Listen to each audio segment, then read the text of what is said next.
Somebody brought out a suit I had given him, and as soon as he came in with the suit, he said, "Hey, I know what you want to do. You want to touch me with your suit.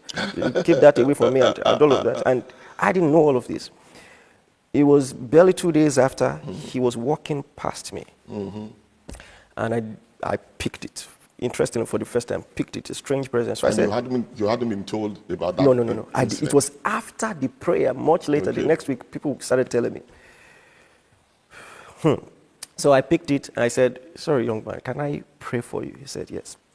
And I called some of my disciples then, one of them by the name of Sister Laju, who became Sister Laju exactly. became, Mrs. Iren. Yes, and Brother Bright, who pastors our Toronto church now, just some other people, and it was straight drama. As soon as I laid hands on him, sir, like you said, the spirit realm is quite interesting, because I think that was the first demonstration that I saw of the difference in consciousness of the spirit, the soul, and body.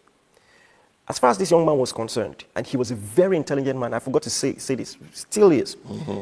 He was one of the first CU students till date to have 4.9, finish with a 4.99 CGPA. CU is Covenant University. Covenant University, yes. And that's engineering, not, I mean, so some courses are exactly really bright. Now, imagine someone that intelligent beginning to develop mental issues. I mean, he was losing his mind, and his parents had done everything, taking him everywhere.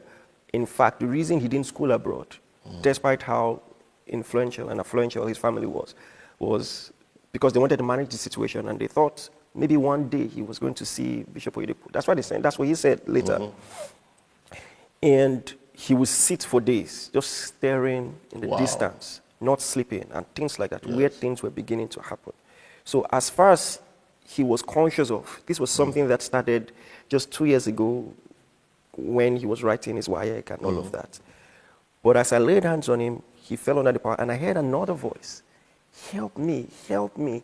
He has tormented me since I was a child." Wow. So that was the voice of his spirit or something. And then I heard another voice, a demon, laughing, saying, "Idahosa cast me out of somebody, June 6, 1996. Wow. And I left and entered him as a baby." Wow. I said, "Why?" He said, "Because he was a fine baby. He made us jealous. We were jealous."